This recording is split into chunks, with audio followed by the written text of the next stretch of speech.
In this video, we will delve into the intriguing prophecy of Saint Malachy regarding the popes, especially Pope Leo XIV, and how this prediction may be unfolding right before our eyes. Many believe that the words of Saint Malachy, which speak of the number and characteristics of the popes up until the last pontiff, are coming true in a mysterious and meaningful way. What does the future hold for us? Could Pope Leo XIV play a central role in this divine plan?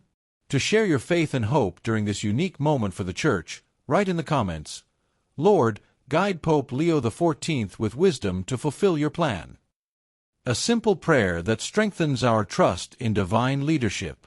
Now, let's dive deeper into what Saint Malachy's prophecy has to say about Pope Leo XIV and how he could be the pope of a new era for the Church. That image. The entire world paused for a few seconds before the screen. It was as if the heavens were breathing in harmony with the earth. When the new pope, Leo XIV, appeared on the balcony of St. Peter's Basilica, it wasn't just a new pontiff being presented. It was a moment filled with faith, spirituality, and a profound sense of renewal in the Church. The crowds, united in prayer and praise, felt something different, a presence. It wasn't just tradition being upheld, but a new devotional breath hovering over the Vatican. It was as if the Holy Spirit was turning a new page in the history of Christianity. Many faithful, especially young Christians, commented on social media that that moment awakened something in them that had been dormant for a long time. Some cried. Others raised their hands in worship. In various countries, worship services and Bible studies were held that night as a form of thanksgiving. It was as if a new era had begun, not just for the religious, but for all those seeking a more vibrant spirituality. The Bible was in the hands of many that night, open to Revelation or Isaiah, reflecting the anticipation of something prophetic unfolding before the eyes of the world.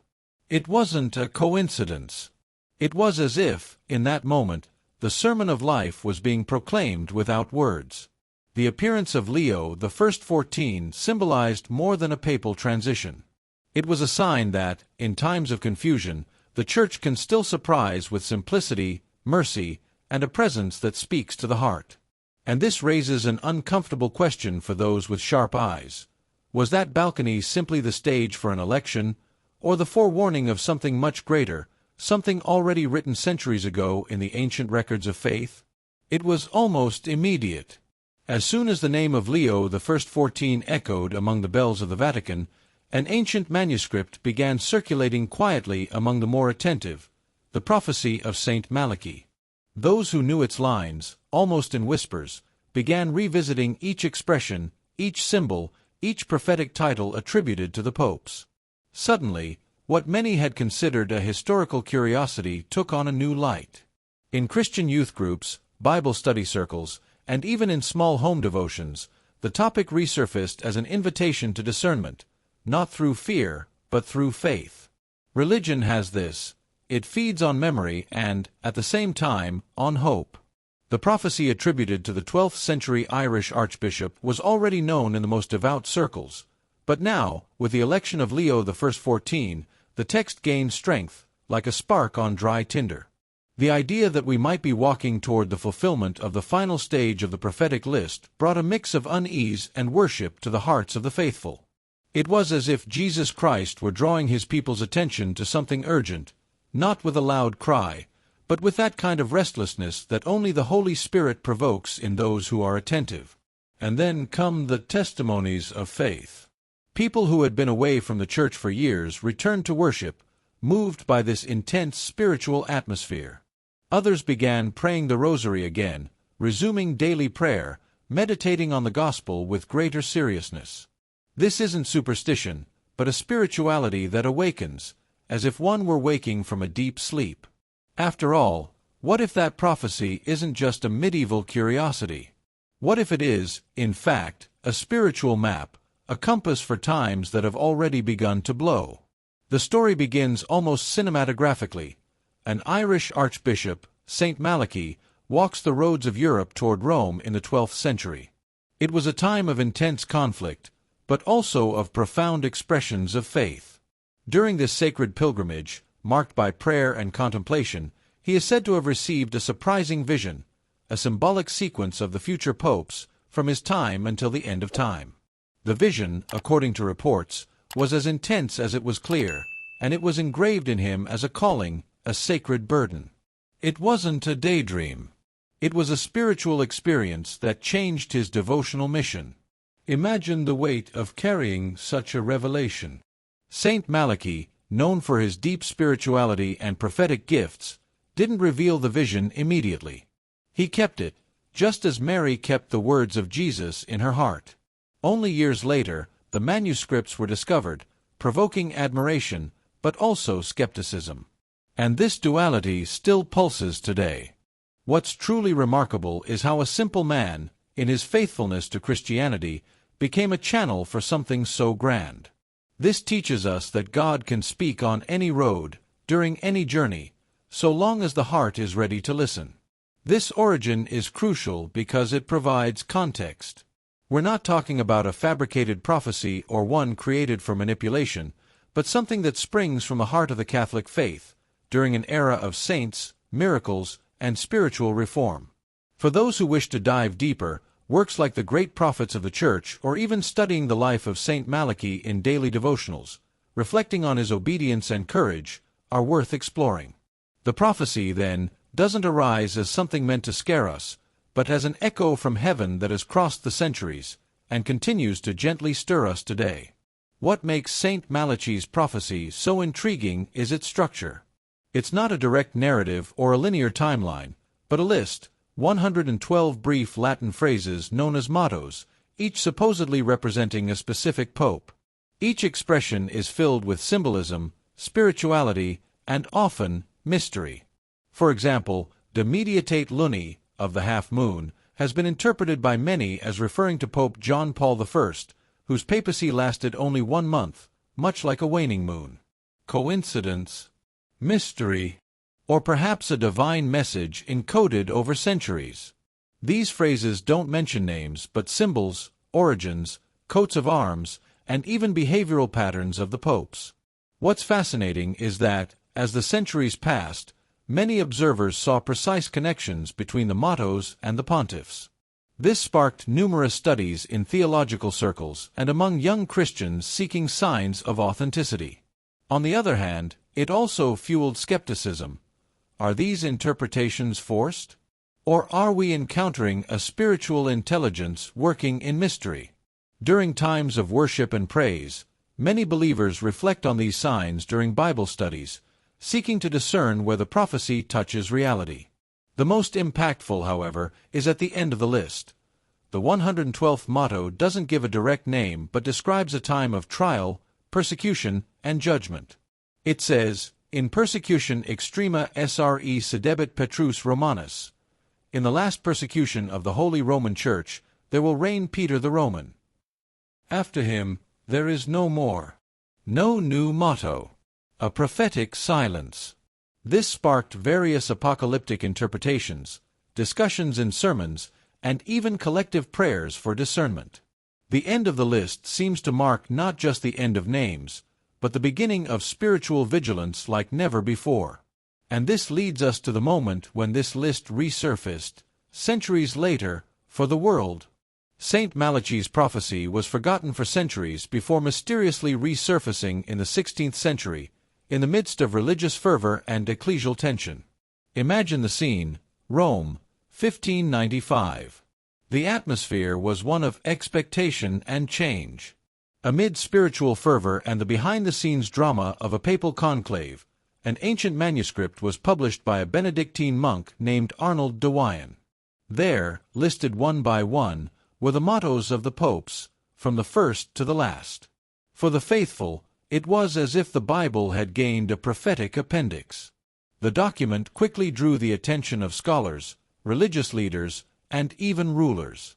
It ignited debates in the halls of the church and in the hearts of many who sought signs in the heavens. With its publication, the text began circulating among the devout and theologians like a spiritual bombshell.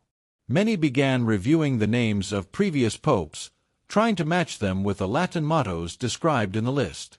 And, to everyone's astonishment, much of it seemed to fit. This generated fascination, but also unease. How could a text hidden for centuries contain such precision? Devotionals were created, entire services organized around the meanings of this prophecy. Young Christians felt compelled to study the history of the Church, spirituality, the popes, and true worship, mixing faith with almost detective-like investigation. But not all was acceptance and praise. Soon, skeptics arose, even within the Church itself. They questioned, was this list a well-crafted fraud after the fact? Or was it an authentic revelation, ignored for centuries? The controversy sparked debates in Catholic universities, pulpits, and even among simple believers who, with the Bible in hand and restless hearts, wondered, how far does the truth go in the history of religion? And more importantly, what was this manuscript trying to warn us about the future? After all, each line of that list seemed to point not just to the past, but also, unsettlingly, to the end. The last name on St. Malachy's list is not simply a symbol or vague reference. It is direct, powerful, and frightening, Petrus Romanus, Peter the Roman. According to the prophecy, this will be the Pope who will lead the Church during its most extreme persecution, until the end. The description doesn't just offer a motto, but a dark paragraph. In the last persecution of the Holy Roman Church, there will reign Peter the Roman, who will pasture his flock amid many tribulations, and, having finished these things, the city of the 7 hills will be destroyed, and the terrible judge will judge the people. An announcement of pain, judgment, and purification. Many Christians see this as an urgent call to vigilance and conversion. Could this be the final time? The identity of Peter the Roman is surrounded by mystery. No pope, from the start of the list until today, has taken the name Peter in reverence to St. Peter, the first pope. This makes the figure of the last one even more symbolic. For many scholars and faithful, he doesn't literally have to be called Peter or born in Rome. He could represent the faithful shepherd who returns to the Church's origin to guide it through its darkest times. A figure who reignites the flame of faith in hearts and faces apostasy and persecution with prophetic courage. It's the image of a time where faith won't be a trend, but resistance. A time when praise and worship will become acts of spiritual bravery. This final passage of the prophecy awakens fear, but also hope. It's not the end of the world at stake, but the end of an era of false security, of lukewarm faith. Peter the Roman symbolizes a return to the essential, the pure gospel, persevering prayer, faithfulness even unto martyrdom. With each new pope elected, the world asks, is he the last? Are we living the days of the great spiritual battle? For many Christians, the answer lies in prayer, fasting, studying the Word, and constant vigilance. For if this is the time, knowing is not enough, we must be ready. When Pope Francis first appeared on the balcony of St. Peter's Basilica, many Christians, especially those most attuned to prophecies, felt a spiritual chill. He came from the end of the world, as he himself said, and to many, this sounded more than just a metaphor. It didn't take long for devotional voices, theologians, and even young Christians to begin whispering an uncomfortable question. Could Francis be the Peter the Roman? The prophecy of St. Malachy once again took the spotlight, and the Catholic world was divided between faith, fear, and curiosity. After all, the coincidences were at the very least provocative. Francis assumed the papacy at a time of global spiritual crisis, scandals within the Church, a decline in attendance at Mass, and sermons being ignored. But instead of retreating, he chose to walk among the poor, touch the marginalized, reform the Curia, and call the Church back to the gospel of Jesus Christ with fervor. This further fueled speculations, as he not only fit some elements of the prophecy but also stirred strong emotions, admiration from some, fierce criticism from others. His simple spirituality, pastoral approach, and emphasis on mercy reignited the faith of many, and for some, this was a clear sign that something grand was underway. But is Francis really the last? Or merely an instrument to prepare the way for what is to come? Some see Pope Francis as a link between times, the last before judgment, or the second to last before a new spiritual renaissance. The fact is, his figure has deeply marked the recent history of the Church and Christianity. And even if one does not believe in the Malachy prophecy, no one can deny that he arrived at a time that demands discernment, prayer, and courage. And as we will see later, the emergence of Pope Leo XIV only intensifies these reflections. Will he be the echo of the prophecy or its confirmation? With the unexpected rise of Pope Leo XIV, the Catholic world turned its eyes and knees toward the prophecy of Saint Malachy with greater intensity. It was as though the Holy Spirit had blown a new page in the Church's history, marked by a pontiff who not only bears the name of a great pope from the past, but also spiritual signs that make the most attentive wonder. Could he be the last shepherd before the final trial? In times when religion seems diluted by a culture of immediacy, the figure of Leo XIV emerges as a live ember reigniting Christian faith and devotion. The biography of the new pope, full of encounters with the poor, hours of silent adoration, and a burning passion for Bible study, seems like something out of a modern version of the Acts of the Apostles. People who have lived with him describe a deep spirituality, marked by constant prayer, radical simplicity, and an unnegotiable love for the Church. Contrary to what many would expect from a world leader, he avoids stages and prefers silence, discernment, and listening. This, for those watching the prophetic symbols, sounds like a spiritual warning. After all, the last name on the list doesn't bring a clear motto, but a dark image: Rome in ruins, trials, and judgment. This comparison between life and prophecy stirs the faithful. Many see themselves reflected in the call of this new time, turning back to Jesus Christ with authenticity, cultivating a living spirituality, and not being deceived by false lights. Young Christians have shared testimonies of faith on social media, saying how the new pope inspires them to seek a life of more sincere worship and less performative. And if all of this is, in fact, a cry from heaven for the Church to awaken, well, what comes next will lead us to look more deeply at who this man is and how his essence might be directly linked to the prophetic calling hovering over his pontificate. From the very first moments he appeared on the balcony of St. Peter's Basilica, Pope Leo XIV made it clear that he would not be an ordinary pontiff. No long speeches, no extravagant adornments, but a gaze that seemed to pierce the crowds with mercy and compassion. His simple and authentic spirituality even touched the most skeptical. For him, faith is neither a theory nor a performance. It is life lived. It's shared bread, tears wiped away, silence listened to. In times when noise reigns, he reminds us of the value of being present, with a heart attentive. His pastoral journey reveals a man who never feared the human and spiritual margins. He walked among the drug addicts, prisoners, abandoned children, and forgotten elderly. The Church he dreams of is not confined to walls but is present in the streets, in homes, in the shadows where few wish to enter. In the services he led, he always gave more time to listening than to preaching.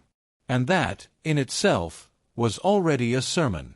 Prayer, the Bible, and service are, to him, three non-negotiable pillars of true Christianity.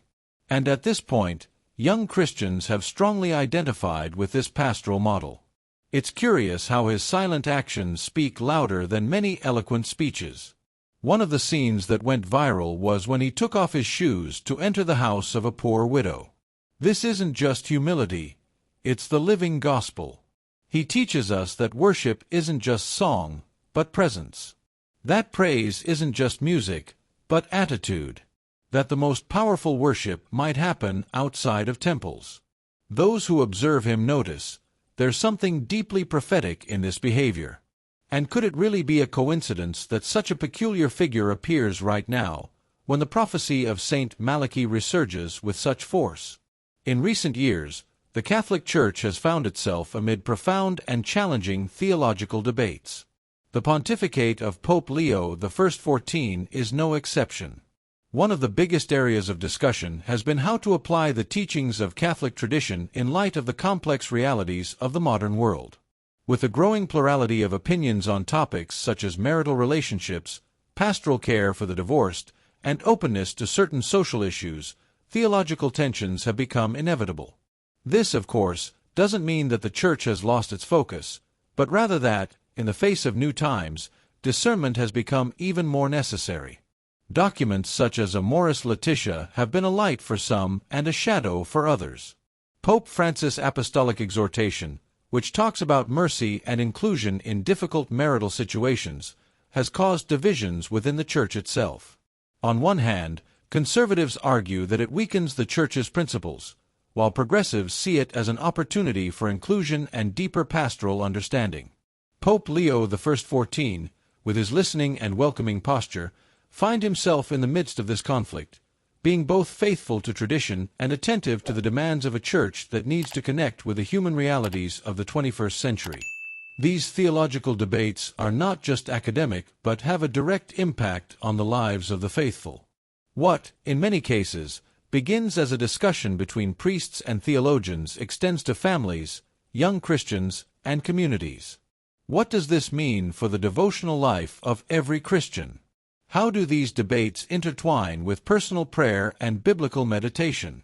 And more importantly, how can the Church, under the leadership of Leo XIV, find a balance between tradition and innovation without losing its identity and mission? Theological dialogue has always been a cornerstone of the Catholic Church. Tradition wasn't built all at once, but over centuries, through questioning, debate, and deep reflection on the Word of God. However, contrary to what many might imagine, the Church is not a monolith of unchanging certainties. It is a living, dynamic body that allows, and in fact values, respectful discernment among its members. This is essential for faith to renew and deepen, without losing the essence of its message. Pope Leo XIV understands the importance of this process. He doesn't see theologians as people distant from the life of the Church, but as precious collaborators in discerning God's will for the present times.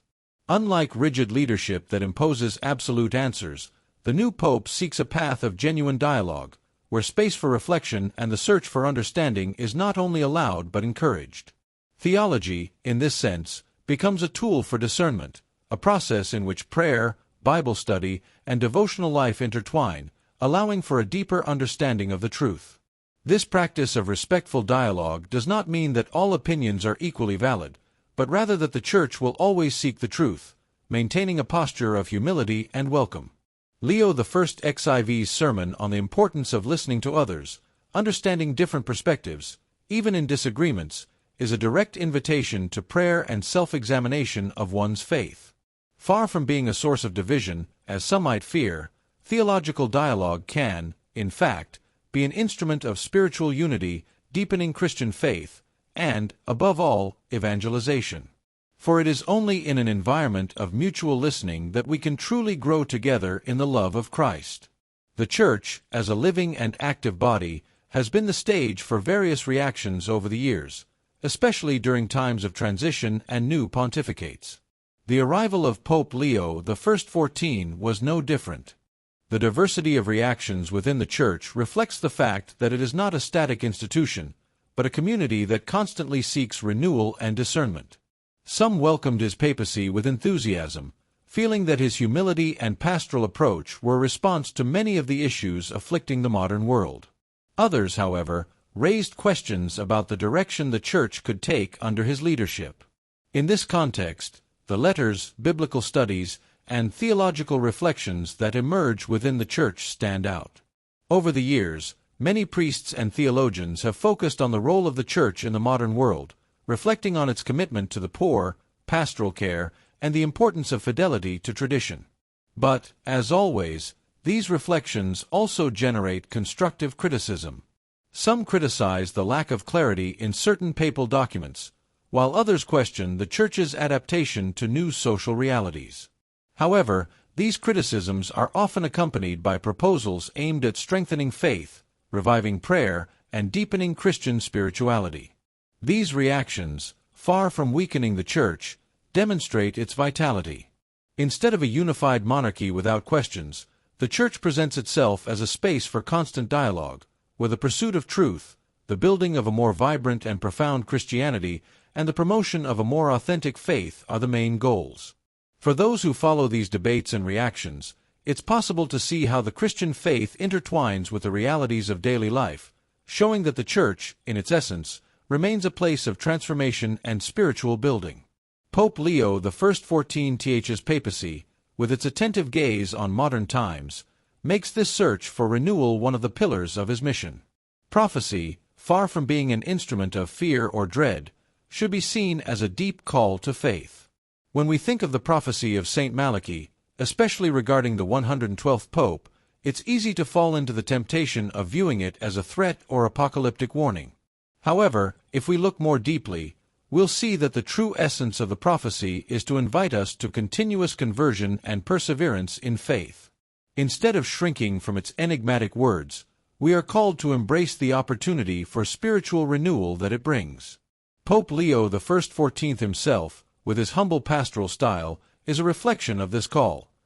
He does not present himself as a fearful leader, but as someone who leads us to understand the true essence of Christianity. True Christian faith, as the Bible teaches us, is not a faith that fears, but one that trusts in God above all else. Jesus Christ, in his sermons and teachings, constantly exhorted us not to be afraid. Instead of looking to the future with anxiety, we are invited to live in trust and hope. This is the essence of the prophetic call. Rather than being anxious about the possibility of an end, we are challenged to be faithful, always ready to hear God's voice in our hearts and act according to His will. Fear should not be our response, but firm faith in God, who guides His children along the path of truth and salvation. Finally, as we look at the prophecy of St. Malachy and the moments of transition in the Church, we are led to reflect on the importance of persevering in prayer, maintaining a firm devotional life, and staying vigilant in our faith. The focus should always be on the invitation to personal conversion, the transformation of the heart, and spiritual renewal. This is how we respond to the prophecy, not with fear, but with a renewed fervor, ready to follow Jesus Christ in every step of our journey. In times of uncertainty, the Church always reminds us that our faith is not in what we can see, but in what we know is eternal and secure in God. The present world, with its complexity and challenges, demands a church capable of discerning the times and responding with spiritual depth. Pope Leo XIV's papacy arises as a response to this scenario. He is seen by many as a sign of spiritual renewal, bringing with him a rediscovered mission for the Church. In times when faith is often questioned, the Church needs to reaffirm its commitment to the teachings of Jesus Christ, to prayer, worship, and devotion to God. Pope Leo XIV, with his emphasis on serving the poorest and being a humble presence, reflects this return to fundamental Christianity, that simple and profound faith that transforms lives. This papacy comes at a time when many young Christians, and even adults, are searching for answers to modern dilemmas, such as the crisis of identity and contemporary spiritual challenges. Through its mission, the Church can be the support many seek, offering clear direction and purpose. The reflections in biblical studies, testimonies of faith, and concrete acts of mercy are the pillars upon which Pope Leo XIV builds his vision for the future. He reminds us that, even in times of uncertainty, faith is a solid rock, and our mission is to be a light in the world, as Jesus Christ taught us. However, like all spiritual renewal, the future of the Church will not be without challenges. The theological tensions, the differences on current issues, and the difficulties in maintaining unity within the Church are challenges to be faced. However, it is precisely in these moments of complexity that the Church grows stronger, reaffirming its mission to evangelize, to live the gospel in everyday life, and to bring the message of Christ to all nations. The mission of worship, praise, and biblical study continues to be the solid foundation upon which Pope Leo XIV can build a papacy that inspires all Christians to persevere in faith, always seeking a fuller life aligned with the teachings of Jesus Christ. Pope Leo XIV, with his emphasis on humility and compassion, serves as a beacon for Christians in the modern world, who often find themselves divided between the pressures of daily life and the desire to live an authentic, transformative faith. The papacy of Leo XIV is not merely a response to contemporary challenges, but also an invitation to re-evaluate how we practice our spirituality. In a time when secularism and materialism often cloud faith, the Pope calls us to a deeper devotional practice, centered on love for God and for our neighbor. He reminds us that true spirituality is not found in empty rituals, but in living daily according to the teachings of Jesus Christ. This renewal proposed by Leo XIV is not a mere external reform within the Church, but an internal transformation that is reflected in the heart of every Christian. The Bible teaches us that faith must be alive and active, not just a set of beliefs, but a daily practice that shapes our decisions, actions, and attitudes. The Pope, by focusing on themes such as mercy, being present among the poor, and pastoral care, challenges us to be more than mere spectators in our spiritual lives. He calls us to act, to pray, to engage in Bible studies, and to live God's Word in a practical and transformative way. This renewed focus on spiritual renewal is also a response to the needs of young Christians, who are constantly searching for something more meaningful. In a society that is ever more connected but spiritually barren, Leo XIV appears as a figure capable of reconnecting the Church with the deeper matters of the human soul. As we reflect on his papacy, we are invited to look at our own lives and ask, how can I also renew my faith and spirituality? How can I apply the lessons of humility, mercy, and prayer in my daily life? The answer lies not just in the words of the Pope, but in how we decide to live our faith with more intensity and commitment. As Pope Leo XIV's papacy unfolds, we are invited to reflect on the depth of our own spirituality. The Pope does not just call us to observe, but to act, to make faith something tangible, lived out in the everyday, not just in occasional moments. The spiritual renewal he proposes is not just a call to the Church, but to each one of us as individuals. True faith is not limited to words. It is reflected in our actions, our dedication to prayer, worship, and caring for others, especially those in need. It is time to ask yourself, are you ready to take a deeper step in your spiritual journey? How can your faith be renewed in a practical and meaningful way? Pope Leo XIV reminds us that true transformation begins within us. Now, more than ever, is the time to seek a deeper connection with the Bible, with daily prayer, and with Christ who guides us every step of the way. Are you ready to live this spiritual renewal? The invitation is given, and change is within your reach.